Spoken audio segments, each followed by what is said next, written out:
Hello, hello, hello. And today I will be showing you how to make a kind of travelerish material from Destiny 2. If you don't know what that is, it's basically a planet material for like a snowy planet with some glowing rocks shining from underneath it. It's pretty simple, honestly. It's not that complicated, but it has a pretty cool effect and can work as a background asset for your space scenes. So let's get started. First of all, we need a Voronoi texture. We will place this here. We will make the snow first, and this is kind of like to give detail to the snow. So let's just set a scale to like 600. That's probably enough. And then let's get a color ramp into here. Just put this here. Distance in faculty, and let's just preview this.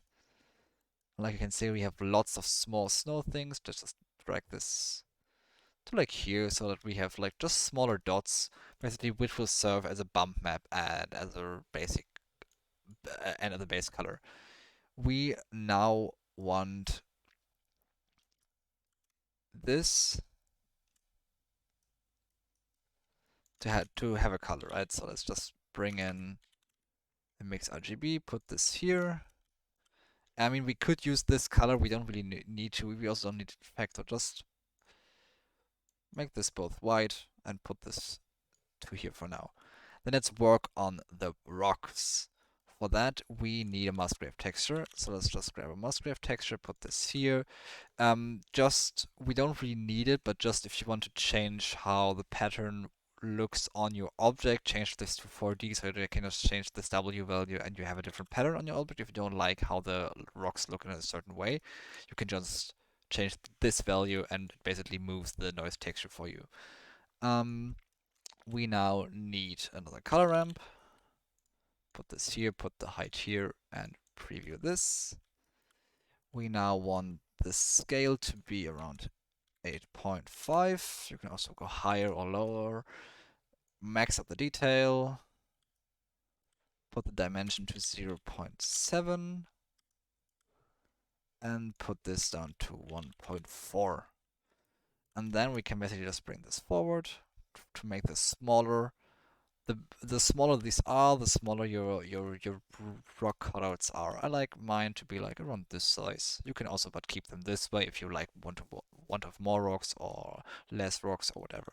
So with this we have our two bases set up, and we can now start making the glowy part. Um, we can already put this color into the faculty because we will be needing this later. And we will be making the planet glow in itself. Let's just move this a bit over here so we have more space. So we need a noise texture. So let's grab a basic noise texture, put this here, put the scale to around 90. Scale, like I said, is not very important. The rest stays the same, and then just get another color ramp. Put this here. Bring this up to here and change this to the glow of the planet you want to have. I usually like a blue because we are doing a Destiny material and the Traveler shines blue. And then just put the faculty of this into this faculty. And bring this a bit back. Now we need a mix shader to mix this with our rock cutouts that we did because we only want the shine on some parts of the rocks. We're gonna bring in the mix. RGB, put this here, put this into color 2, and change this color to fully black, and then bring this color in as our mask. Bring this in here, and this can go into the emission. And if you preview this,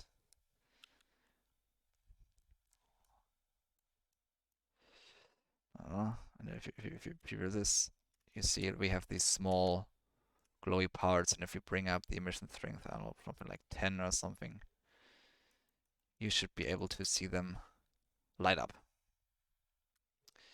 So let's get our base color sorted, right? Let's get our rock texture then.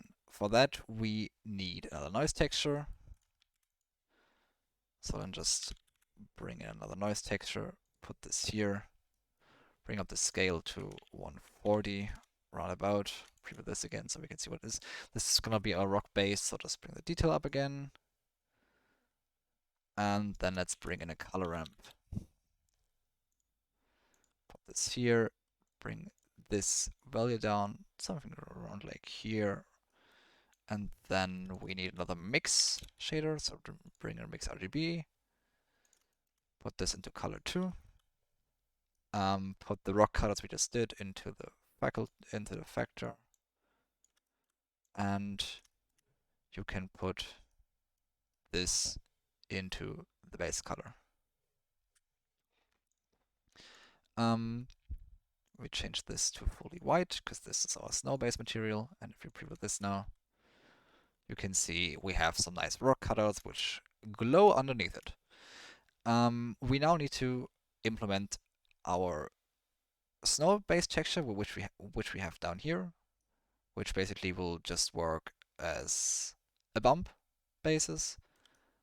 And we, in general, need to set up a lot of different bump nodes to give this texture a bit more depth. So let's bring in the first bump node. Bring this here. And we will use this rock thing and bring this into the height. And invert it. You can preview this. This looks pretty cool. Like it needs to be it can be very deep. You can also bring this down to like 0.8 or something. But I like how it is when it's pretty deep. Duplicate this, bring this here. And now we want to bring in our snow texture. So basically just bring this one into here. I forgot something. We also want to bring in this into this. Sorry, wrong thing, into this. And we basically have like some rock texture in that small rock area. We don't need to invert this. We can bring this down a bit, so let's bring this down to like, I don't know, 0.3 or something. That looks probably pretty good. Make more space, duplicate this bump node again, bring this here, and now we will bring in our snow. Put this to the height. This can be, you can choose how much you want this. I usually put this 0.1 or 0.2. That's enough in most cases. And then just duplicate this once again for the last layer. And we will bring in the rocks we did here. So just take this, which we did, and just put this into the height here and put this to 0.2. And we also want to invert this. And we can bring this normal into this, and then we have a look at our material, and it should look pretty cool. You can make some pretty cool stuff with this. Honestly, you can, like, if you want more rocks here, you can just bring this back, and it gets infinitely more rocky. You might have to tweak some other settings then, but for this, it works pretty well. It's a pretty cool base material, which you can use in like a lot of cipher details. You can also, if you want more, if you want more of those dots, you just bring this back, right? So around here, like you have more glowy parts or you have less glowy parts. Obviously, it will only glow where your rock is. But yeah, I think this is a pretty cool material for some background assets, and I hope you can use it in your own project. See you next time.